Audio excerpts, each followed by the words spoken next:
আসসালামু আলাইকুম প্রিয় ভিউয়ার্স, মিজ এন্টারপ্রাইজের থেকে শুভেচ্ছা। চুলাটা আসছে আমার এক প্রিয় বড় ভাইয়ের বাসার থেকে।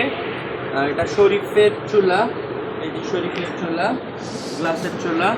এটার প্রবলেম হচ্ছে এটা ফায়ার করলে এই দিক থেকে আগুন ধরে,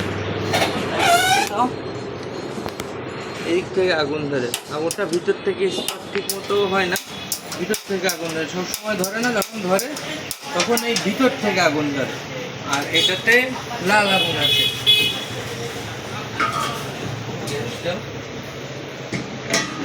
দিলাম এটা লাল আগুন আসে। এই লাল আগুনের কারণে গ্যাস খাওয়া খরচ হয়। হ্যাঁ, এটা আমরা ঠিক করে নীল ফ্লেম বানায় দেবো। আর এটা ভিতর থেকে আগুন আসে, এই যে এই যে ভিতর থেকে আগুন আসতেছে। হ্যাঁ, এটা আমরা অফ করে দেবো। হ্যাঁ, এটা আমরা অফ করে দেবো, ঠিক আছে।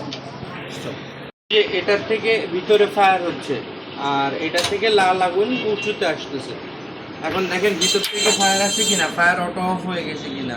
আর ফ্লেম দেখেন নীল, পিওর নীল। আমি আবার অফ করে আবার দেখাই, ওয়ান শটে চুলা জ্বলতেছে।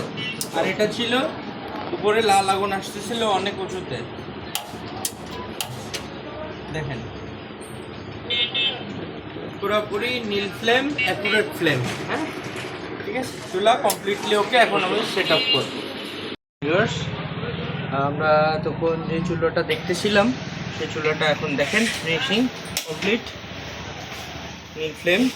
এবার শেষ নীল ফ্লেম, এবং দুইটাই এখন যতবার ফায়ার করবো ততবারই ওয়ান শটে জ্বলতে হবে।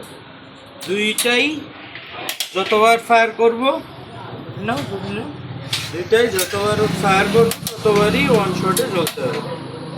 হ্যাঁ, ওয়ান শটে জ্বলতে হবে, ঠিক আছে। এবং দুইটাই নীল ফ্লেম থাকবে। হ্যাঁ, চুলার কাজ হতে হবে এরকম।